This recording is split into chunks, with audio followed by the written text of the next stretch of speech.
And hello, everyone, and welcome to Get a Grip with Coach Elix. I'm your host, Coach Elix.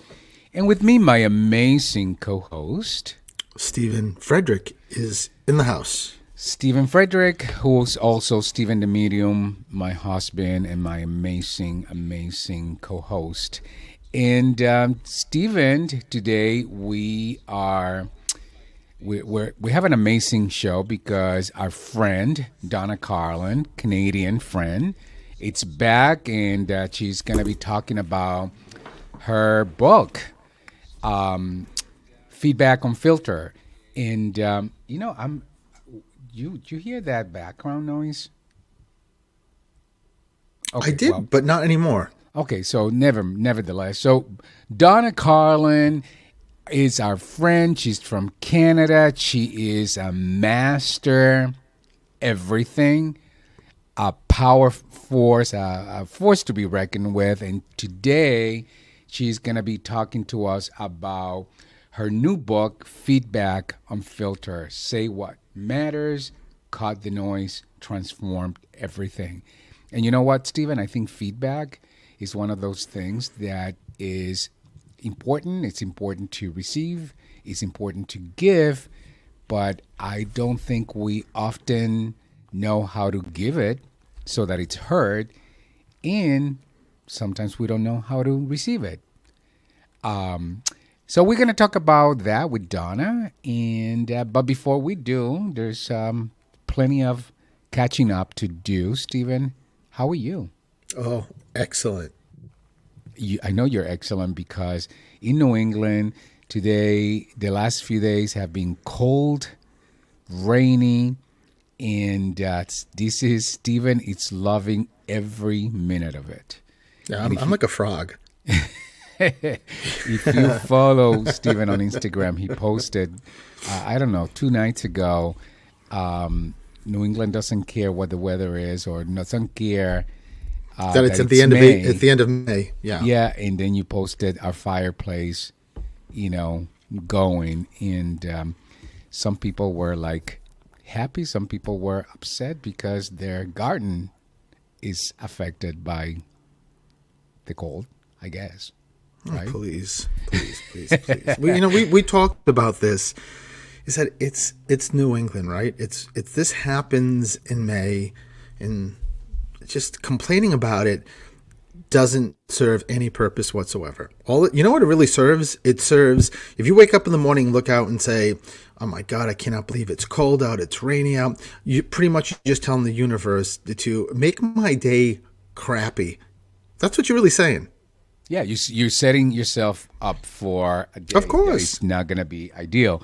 And, it's interesting because I said that to you this morning that, I went to the gym and I asked people normally, like, how you doing? And everyone, just about 9 out of 10 people complain about the cold and the rain and the weather. And I've had clients also in that also complain about the cold and the rain. And somebody said, how you doing? And I said, well, I love the cold and I love the rain, so I'm doing awesome. And I really do enjoy. I mean, to be honest with you, if it is what it is. So complaining about it is not going to do anything. It doesn't change anything. So you might as well just embrace what we got and be happy and enjoy it. And that's what we do. I get to see the birds. I get to see the dogs. I get to see the geese, the wildlife that we have, and God only knows it's plenty. So I'm quite happy about it, and I know for a fact that you are happy because this is what you love. Yes, it is. The petting zoo here. Yeah, I was a little nervous this morning because my 2 geese were late, and I thought, did the storm just make you guys sleep in? Because we had that nor'easter yesterday. But they got here. Their birdseed was ready to go, so everything is fine here on Cape Cod. Just saying. And by the way, if you don't follow Steven on Instagram, you have to follow Steven. You have to follow me as well. But Steven has been posting videos of him feeding the geese in the morning. And you have to see to believe. These two geese, as soon as they hear you, they start walking up to meet you. Then you meet halfway, and then they follow you all the way to where you put the food. They do. I'm like, oh my God, like they're your pets, and they You know come what? in every single day. Every day, every Just to single day, get- every morning, and at some point in the afternoon, they eventually leave to go wherever they go. But every single morning, they come, they eat, they hang, usually for a good portion of the morning. But it's interesting. I told you, Elix, that I had two guys come to take a look at a tree. Nothing to do with the nor'easter yesterday, but a tree that needs to be removed in the back of the yard, which is sort of like parallel or close to the pond. And when I brought them down there, the geese were in the pond. They had finished eating, so they were just hanging out, and I've never heard the noises they were making. They were not happy. The most amazing thing was they could tell it wasn't just me. They just didn't, I guess they didn't like the foreigners or the energy. I don't know what it was, but all I know is that... Probably the energy. Yeah, well, because you didn't ultimately- you didn't like the energy. No, ultimately I didn't. Yeah, ultimately that didn't go well, and no services were done here. But when I was told you, like, I go down versus that noise that they were like making loudly. When I go down, and they see me, they actually come running to me, and then I'm like, no, I got to put it in the same place. So they follow me, and they have this little like and but you could tell. It's sweet. Like, you could just tell that they're so happy. Like, I mean, for the food, I'm sure, but it's just, just one of those things that I started and I just love doing. But in any case, and then God help me, because when they don't show up on time, you become emotionally psychotic. exhausting, and when they don't come or they miss today, it gets worse. Like the turkeys. Oh my God, help me here. So Don't bring up Jackson. Jackson hasn't been around, so yep, and just don't bring that up. Jackson, before Steven came about, Jackson didn't even know how to live. Right, exactly. So Mother Nature has needed Steven to step it up. So that's the way we look at it. But Steven, how's everything else? I know you're prepping for this big event in Cape Cod, the gala for the Art Foundation of Cape Cod. Did I get that right? Arts. The Arts Foundation of Cape Cod. Yes, and that's June 4th that you and I will be attending this biggest annual gala on Cape Cod. And I'm really, really excited because there's a silent auction and a live auction. I'm going to be part of the live auction. But the really cool thing is you can actually already start bidding on both. I thought it was just the silent auction. I didn't realize you could also already start bidding on the live. So I got an email from the Arts Foundation, and I just opened it up just to take a look. And I was shocked to see, as I showed you today, that you can already start bidding on the live auction. And then I went down, and I already have a bid. I have a bid of $500 already. You want to tell people what they're bidding? They're not bidding on you. It's not like they get to take you home. They don't? No, for a week. That's how you make it sound like, oh my God, I have a bid. Tell them what tell them what the offering is. Oh I thought God, we could just go with you. Take me home. You feed me. You just pamper me. Is that good? Listen, and I'll give you a reading. If that was it, I'd be the one paying for people to take you, for a few days. So tell them what the offering is, because I think it is one of a kind of opportunity. It is, because it is it's a group reading up to 10 people in your home or in my office here. And my office is outside of the Cape, not far, but in any case, and it also comes with a case of wine. So, up to 10 people, 2 hours, I come to your place and I read everybody. And there's wine. So what's And better there's than that? hello, win and win. And listen, that is an opportunity of a lifetime to have your own group reading in a private setting, and you can have up to 10 people. You don't have to.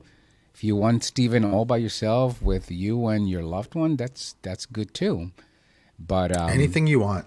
but whatever you do, we need you to bid to support the Arts Foundation of Cape Cod. And Stephen, can we give Julie a shout out, the executive director? Of course. So Julie, what's Julie's last name? Because I forget. Wade. What is it? Wade. Julie Wade. Shout out to Julie, who is the executive director of the Arts Foundation, who's done an incredible job in putting this together. And we look forward to seeing you. We look forward to supporting the event. So that's You know, exciting. I mean, and by the way, I don't know if I said Wake. It's Wake. Yeah. Her last name. Yeah. So I think we got it. Yeah. So, but she's amazing. I mean, and that is not an easy job that she has, and especially based on what's going on right now with the arts, and this is not easy. So she and the Julie and the organization, which are pretty amazing people, they just need everybody to support this organization. Exactly. So shout out to Julie and her team. And what else is going on, Stephen? Well, after this July 4th and July 8th Sunday, I have my usual event at Dunn and Sons, and I'm starting a new course Wednesday night, and I'm also doing a private mentor-mentee-ship, which is pretty amazing. But you can go to StephenTheMedium.com on my website to see everything that I'm doing, and there's going to be some bigger events coming up soon. Awesome. And this private mentorship is something new? Yes, it's something that I've never really advertised, and it is. I think it's pretty amazing because I get to do or have a one-on-one with somebody, and I think that is pretty amazing. Mm-hmm. Listen, I'm looking at the live stream, and we have my two friends, Anthony and John, listening to the live stream. So is there anything that you want to tell them, Stephen? Who? Anthony. I'm kidding. John will be, he'll hang up. Now listen, you don't get better guys than those two. Seriously, Anthony and John. They're just, they're good seeds. Unlike John will catch bad seed, a very bad seed. But in any case, that's just a Seinfeld thing. But they're both just amazing guys. And I look so forward to when we get to see both of them. See wives to be, and family, and it's just have such a great time and just laugh a lot. Right? I do laugh a lot. Yeah. Sometimes I laugh with them, sometimes I laugh at them, and sometimes they're laughing at me. So, but we have a lot of laughter, and Yes. I can't exclude then Matt G, because then he'll be all sensitive and stuff if we talk about John and Anthony, and we don't talk about Matt. So shout out to Matt as another well. great guy. Yeah, I don't see Matt listening, but we'll get. Then to I take my good guy back. Just saying. But listen, Stephen, it is 1:15. We do have to take a commercial break. And when we come back, we are going to talk about Donna Carlin, our Canadian friend, who is just releasing her new book, Feedback Unfiltered, Say What Matters, Cut the Noise, Transform Everything. So stay tuned. If feedback is something that you want to learn about, stay tuned. We'll be right back.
And hello, everyone, and welcome back to Get a Grip with Coach Elix. I'm your host, Coach Elix, and with me, my amazing co-host, Stephen the Medium. Stephen the Medium is in the house, and today we are super excited, Stephen, because we have an amazing guest. This is, I think, her fifth time on the show. Donna Carlin, a proud Canadian, an internationally recognized coaching psychologist, leadership expert. She's a trailblazer in the world of executive development. Donna is a force to be reckoned with, somebody that I consider both a colleague and, most importantly, a friend. And Donna just is releasing her newest book, title, Feedback Unfiltered, Say What Matters, Cut the Noise, Transform Everything. And so today, we're going to talk about feedback. You know, and I personally think feedback is essential for both personal and professional growth because it drives improvement, self-awareness, promotes accountability, can strengthen relationships, boost engagement, motivation, and encourage innovation. But don't take my word for it. We have an expert in the subject matter. Hello, Miss Donna. Hi. I thought I lost the feed. How are you guys doing? We are doing Excellent. amazing. How are you? I'm great, thank you. Just so glad to be back and honored that you asked me back. So thank you. Donna, the honor is all ours. Having you back it's just such a wonderful, wonderful thing for both of us. Both Stephen and I love you, and you know we can't wait to learn from you because that's what you do. You have so much to offer. So Donna, first and foremost, tell us a little bit about what's been going on with you. What are you up to? And then let's get into your new book, Feedback Unfiltered. It's been incredibly busy for me, especially working with cybersecurity specialists, which are some of my clients. It's a rough time for a lot of people for a lot of reasons, which keeps me busy as an org psych person. So, I was traveling. I'm back now. It's kind of nice to be home. And launched my book about a week ago. So that also is very exciting for me. It's something that is dear to my heart. So tell us a little bit about the book, Donna. Well, I wrote it because I got tired of watching good people, like smart, well-meaning people, stay stuck because they weren't, not because they weren't capable, because nobody told them the truth. And, you know, they would be blindsided when they actually did get some of the feedback that was coming to them. And then I figured, you know what about at home? How often do we avoid those critical conversations because we don't want to hurt somebody or we're not quite sure how to say something in a way that it won't be misconstrued? So I decided, you know what, it's time that I wrote this book and gave people a model of how to give feedback. It's not this floppy book with a gazillion stories. It's like a roadmap for how to give it and receive feedback in a way that really helps people evolve, grow, and thrive. So I'm excited about it because I think more so because of why I wrote it than, you know, the potential of selling thousands of copies. I have no idea. I do know that people are buying it for their entire teams and they're discussing it. And that's what I wanted. I wanted that kind of critical conversation. And Donna, why is feedback important for both the person giving the feedback, but at the same time for the person receiving the feedback? It's not about flaws. That's like people think that feedback is about telling people where they screw up. No, it's about forward motion. It's saying, this is what could be better, stronger, more aligned, like in a personal context, feedback doesn't ruin relationships. It reveals which ones are real and that you trust enough and to be vulnerable enough to share what is really important to you. I think people fear giving feedback for so many reasons because they don't know how to frame it. That's the biggest one. So what they do is what I call sandwich it. You know, I really appreciate this about you. The next part is, this is what you suck at. And then the third part is, you know, but you're not doing so badly, you know? And so what the person hears is, I'm not doing so badly, so I'm doing something. They don't hear, this is what great looks like. And let's put our heads together to get there together. There's the difference. So I think, you know, part of it is not knowing how. That's the critical, I think, main piece of giving feedback and having to feel that you have to be nice rather than honest. Does that make sense? You know, yeah, it makes perfect sense. I actually, when you were saying, I love this about you, immediately in the back of my mind, I was expecting the but. I actually hate when somebody says something that's complimentary and then there comes the but, because I think the but dismisses everything. So what would you say to people listening who say, yeah, I struggle with that. I want to be straightforward, but I don't know necessarily how to frame it. So what can people do to frame their feedback in a way that can actually be heard by the receiver? So it's really like a pattern, right? What did you observe that is a behavior or a statement or something that needs that feedback? That it's not landing well, it's not serving them, and you share what it is. Not you know, you're a horrible person because you said this. It's when you said this is how it landed. So what you're doing is saying, this is what I heard from you, this is how I interpreted it, and that's the impact also. And it didn't land well with me. So please, you know, don't explain, don't soften it, don't backtrack, and don't tell them, you know, that it's not so bad. It's to say, this is what it did for me, and it's not landing well. In a work context, what you're doing is you're saying, you know, this piece of what you did, there's nothing wrong saying, you know, your presentation, for example, skipped critical data. What worked is when you boosted the client's confidence. That was great work. What you're doing is literally being specific in what didn't land and what did land. So what the book does is it gives you language. It gives you a pattern of language in 10 seconds that you could give literally a soundbite of feedback without this whole, what do you call it, you know, when you go beat around the bush. Kind of stuff, because you don't want to go there. It's not that they don't need to hear it. It's how do you share it so they truly hear it and say, you know what, I get it, I see it, this is what I will do immediately to change that. And the next thing from the person giving the feedback is, wonderful, how could I help?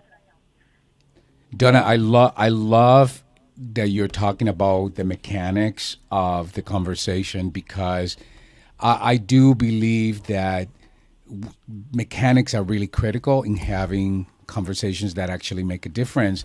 So I love that you're saying giving feedback in a way that, you know, you're sharing with someone how something landed for them, because the mechanics of using that language, really it's designed to disarm somebody from getting upset or hijacked, if you will, because, you know, often people would respond, oh, that was not my intention. But what you said, it's not about intention. It's about how it lands for someone.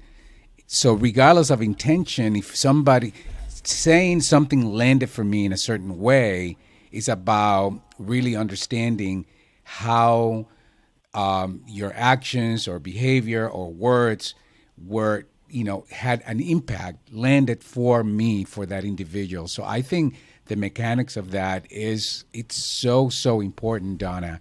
and I really appreciate that. Let me ask you. Well, you know what? Let's do this because I have several questions. Um, and I believe I have something from people listening online as well. But let's take a break, Donna. Hang in there with us. When we come back, we are going to resume this conversation and we're going to continue to talk about Donna's latest book, Feedback on Filter, Say What Matters, Cut the Noise, Transform Everything. We'll be right back.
And hello, everyone, and welcome back to Get a Grip with Coach Elex. I'm your host, Coach Elex, and with me, my amazing co-host, Stephen Frederick. Stephen the Medium. And today, joining us, our amazing friend, Donna Carlin, proud Canadian coach, psychologist, who just wrote her latest book, Feedback on Filter, Say What Matters, Cut the Noise, Transform Everything. Welcome back, Donna. Hi. And I'm going to pass it on to Stephen. Hey, Donna, I am so excited about the subject of this book. It just rings true to so many levels. And I was thinking as you were talking about the book that just recently, Elix and I had a situation. I don't want to get into the details, but there was a situation that I wanted to say something to somebody, and I honestly didn't know how. And it's just amazing how you were just explaining that, just giving sort of that feedback. And I realized and knew that if I didn't, then somewhere at some point in the future, or when the situation was sort of resolved and the person wasn't here anymore, that we or I would be left with just a feeling of resentment and maybe anger's too strong. But in any case, I decided to give this feedback, and changed Donna everything. I mean, it just completely changed the dynamics. It brought, from my perspective, the whole situation in such a more positive light, and also just gave me that flavor of, oh, I can't wait for the next time, versus I think if I didn't do that feedback, I would have been like, yeah, no next time. So I love that you wrote this book in that it also, if I'm correct, Donna, this applies to everybody, right? Not just like a work environment, but personal lives, relationships, all of it, right? It does. I mean, the model is the model. You put your own words to it, right? I give some examples for it. I maintain that if you care enough to speak up because you care about the person, you care about the relationship, say it while you still have a chance to shift the outcome. And you just shared that in such a beautiful way, that by giving that feedback, you look forward to the next time. You don't look to avoid the next time. And that's what care sounds like. It's exactly about caring about another human being. Enough well, we to care want about you. Next time. Thank you. The same here. You know that. I know. Yeah. We're just trying to suck up to you, Donna, because in case we need to move to Canada, we may need a home there. So, but we love you. You know that for sure. Donna, I do want to acknowledge, and you may have answered this through Stephen's question, but John from the live stream says, great information, Donna. You make a point of feedback in both professional and personal relationships. And do you approach feedback in personal relationships with husband or wife differently? I don't. And it's really funny because my husband is a very much a data person, a numbers person, like very specific in fact, that kind of thing. I'm more of the emotional, intuitive kind of person. He needs the data to back things up. So, when it comes to, giving him feedback, it's usually in the moment with intention and with facts. Because truth is, how could I put this? Truth based on data leaves the emotional component aside. And that is really critical depending on who you're giving that feedback to.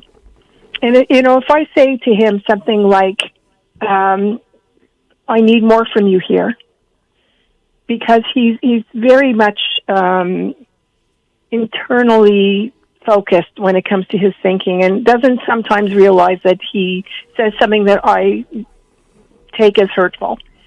So if I say I need more from you than just facts, for example, that hurt. Well, I'm not saying anything specific here, okay?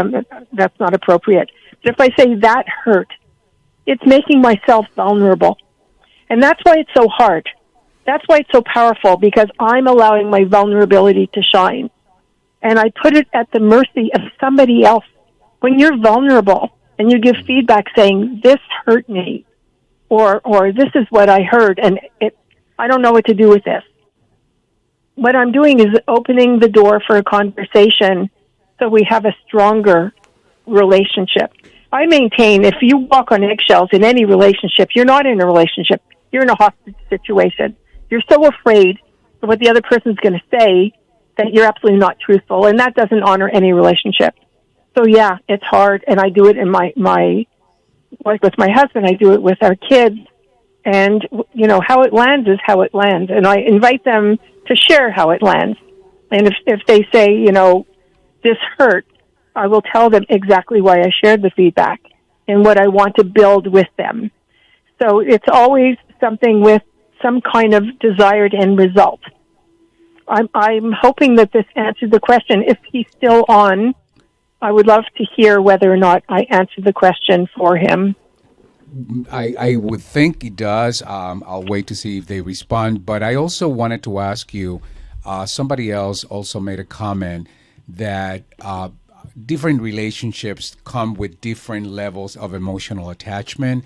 So would the same thing apply to having or giving children feedback?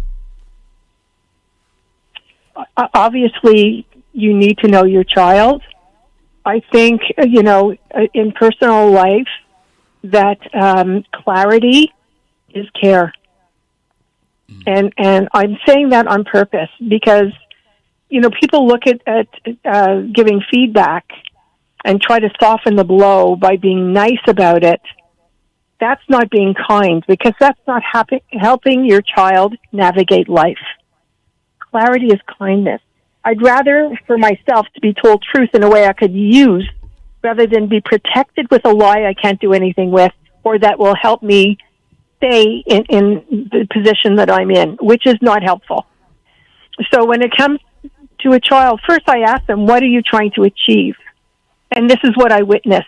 And if they keep on doing something in a certain way, they will continue to get those results that they don't want. So what I do is I help them co-create what the results are.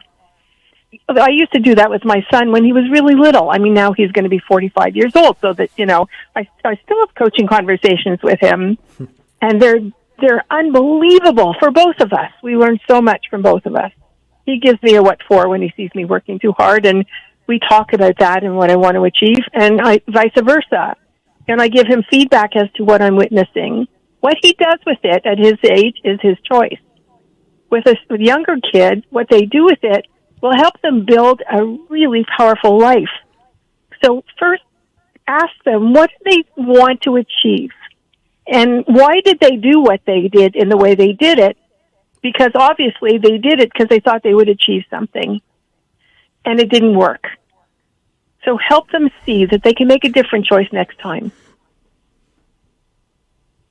It's the greatest feedback you could give a child. That's wonderful, Donna. I do have a question also, and maybe this is a different kind of question because we come from a place where we're often given feedback. That's what we do. But this is in my mind, Donna, and perhaps this is a part of what inspired you to write the book. What was the best feedback that you've ever received yourself, and why did it resonate with you? I think the best feedback I ever got was from one of my mentors, and he looked at me and said, "You have absolutely no idea of how powerful an impact you could have on the world because you don't see yourself through that light." I'll never forget that. It's a long time ago. Yeah. And I told... Go ahead. I'm sorry. No, go ahead. I just looked at Jim like he was from another planet. And he said to me, you need to continue. You need to do more of what you're doing because everyone you touch changes for the better and you don't see it. And that's why you're so powerful at what you do. And it was an eye-opener for me. Mm-hmm. In spite so many years, you still remember that feedback clearly as if it was yesterday. That's how much it resonated with you. That was in the 90s. That's a long time ago. What were you in your, Yeah, don't go there. Yeah, like 10? 10. Donna, Not listen. Quite. Listen, from John, I just want to address. So John says, thanks for the answer, Donna. Very helpful. I agree. But the tricky part is the emotions surrounding the receiver. Sometimes it clouds how people receive feedback if they come at it from a purely emotional point of view. And then he, of course, says, love the topic. Thanks for all the wisdom, Donna. Well, John, thank you so much for your comment. You're absolutely right. Emotions are key. And when you approach feedback from care, and that's how you often, I'll especially with clients who are dealing with some difficult situations, I'll start off with my entire intention is to help you do your best and be your best. This is what might be standing in your way. And I want to be here to support you in getting exactly what it is that you want. And I give them the hard feedback, and they know I'm doing it from the bottom of my heart. When you start feedback off with that kind of statement because you mean it, not that it's just empty words, that, I care in a personal relationship. I really care so deeply about us. And this is one thing that I want to work on. And by the way, what we do when we can is we take a weekend and we literally plan the next year. And we talk about what we want to aspire to as a couple and what we want to experience as a couple and what one person's doing that's not helping the other person achieve what it is that they want to do. And we work it out. And we spend a weekend doing that. When you come at feedback, not once in a blue moon, once you're ready to explode because you're so upset about something, then there's going to be a lot of emotion and anger. When you do it regularly, for good and for bad, it's unbelievable. If you look at someone and you say, when you did this, it just made my heart smile.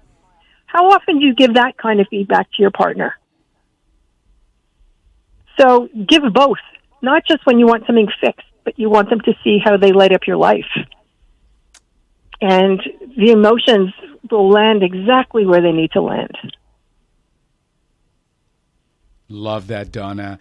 And, we do need to take a small commercial break. Hang in there, Donna. I know Stephen has another question, and so do I. So hang in there. We'll be right back.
And hello, everyone, and welcome back to Get a Grip with Coach Helix. I'm your host, Coach Helix, and with me, my amazing co-host, Stephen the Medium.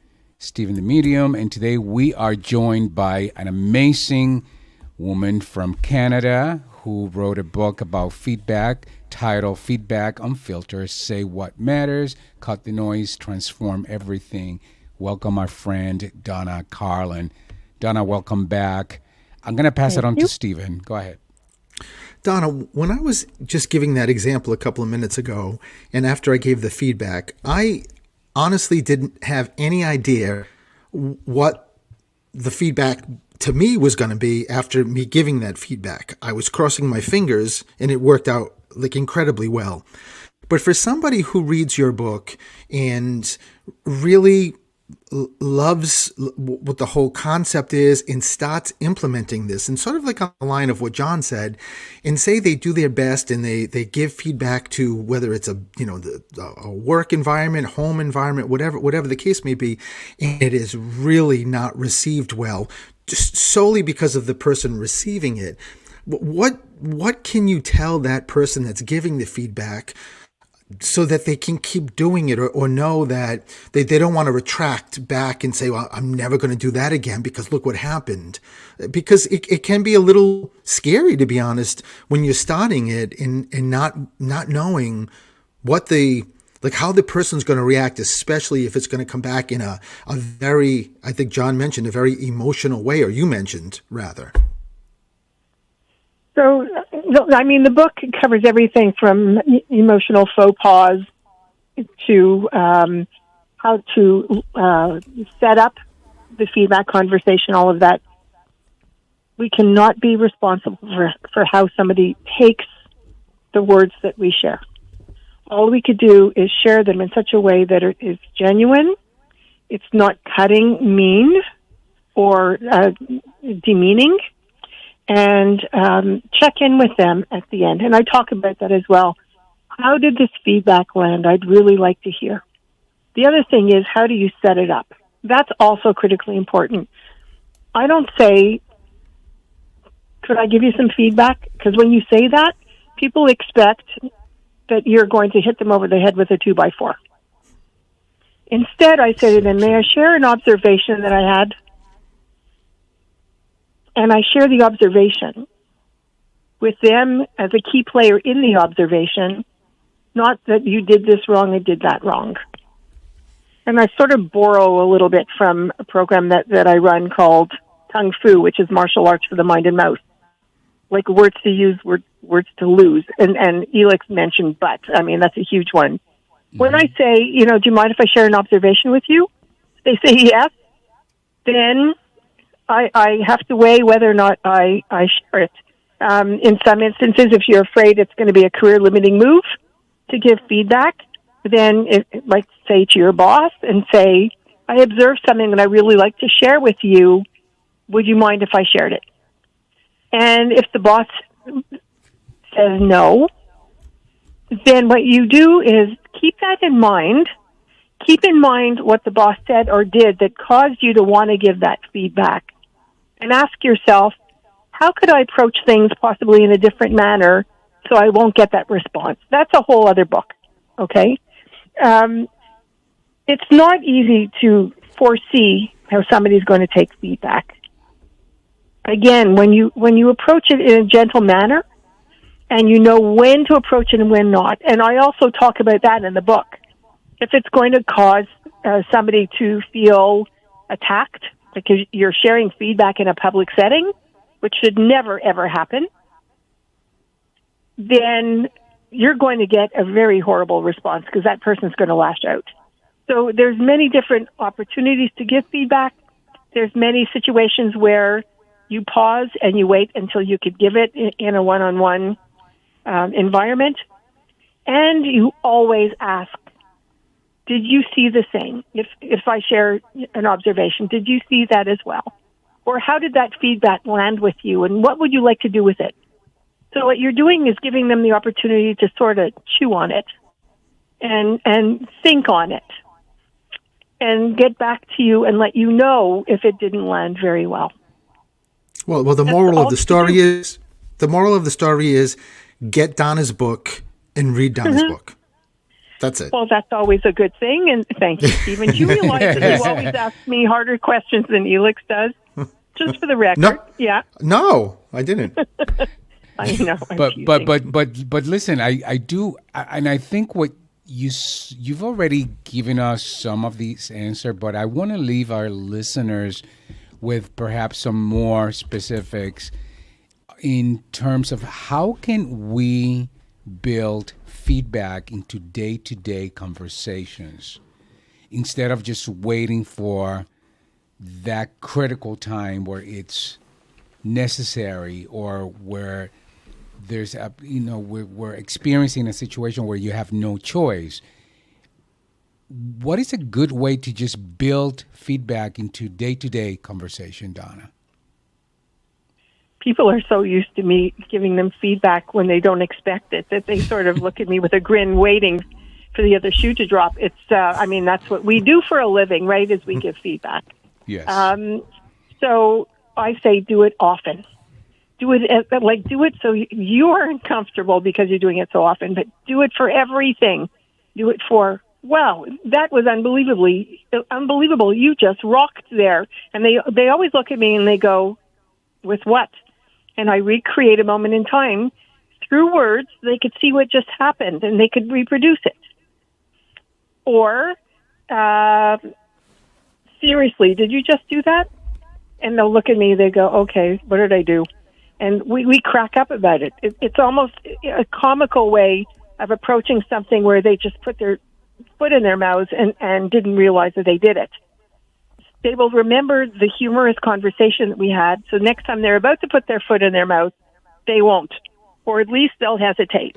The other thing is, I always invite my clients to ask their teams, like in a work environment, this is what I intend to do. You gave me feedback, say that I'm always the first person to talk in every meeting, and they don't have time to share what they need to share. So my client turned around and said, you know what? As of right now, I will no longer do that. I'll wait till everybody else finished before I say anything. And if I slip, I want you to call me on it. How's that for a bargaining deal and a close relationship? That's amazing. Donna, I'm reading someone else here from the live stream. So this is Sandra, and she says, so the key in all of this is the words that you use, not necessarily the action or the intention, or are they all important? They're all important. Intention comes through like a shining star. If your intention is to put somebody down in that feedback, they're going to know it, even if you try to couch the words in niceties. It's all important.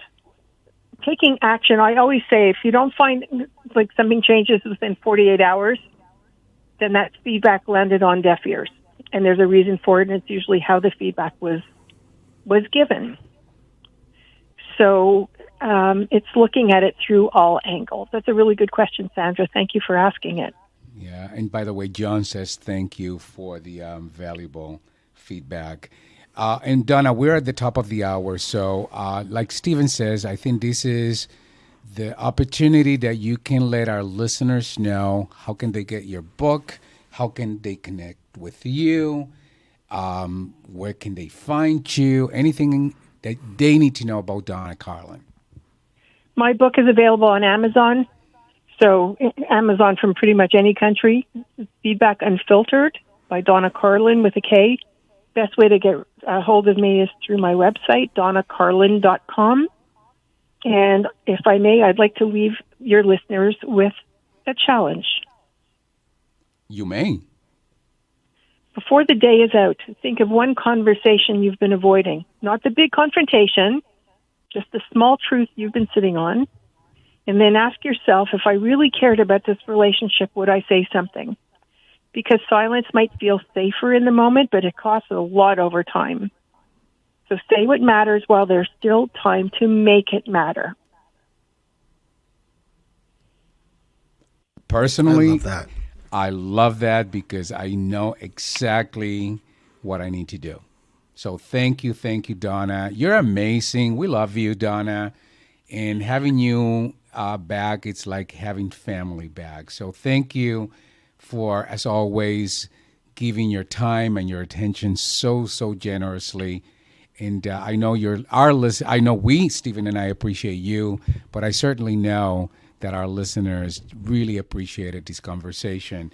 Thank you. This is Donna Carlin, and don't forget to get her brand new book, Feedback Unfiltered, Say What Matters, Cut the Noise, and Transform Everything. And we are at the top of the hour. We got to say goodbye. to all of you. Goodbye. So, Stephen, how can people get a hold of you? StephenTheMedium.com or on social media, Stephen the Medium. Same for me, Coach Elix. That's simple. Not the same for me because I'm not at Stephen the Medium, but you can find me at Coach Elix. You could be a medium to bring through someone who's around me. Social media. And thank you for the people who joined us via this live stream. Thank you, John. Thank you, Sandra. Thank you, Susan, and anyone else that was listening to us. We appreciate you. We'll be back next week. Have a wonderful Memorial Day weekend. Bye-bye, everyone.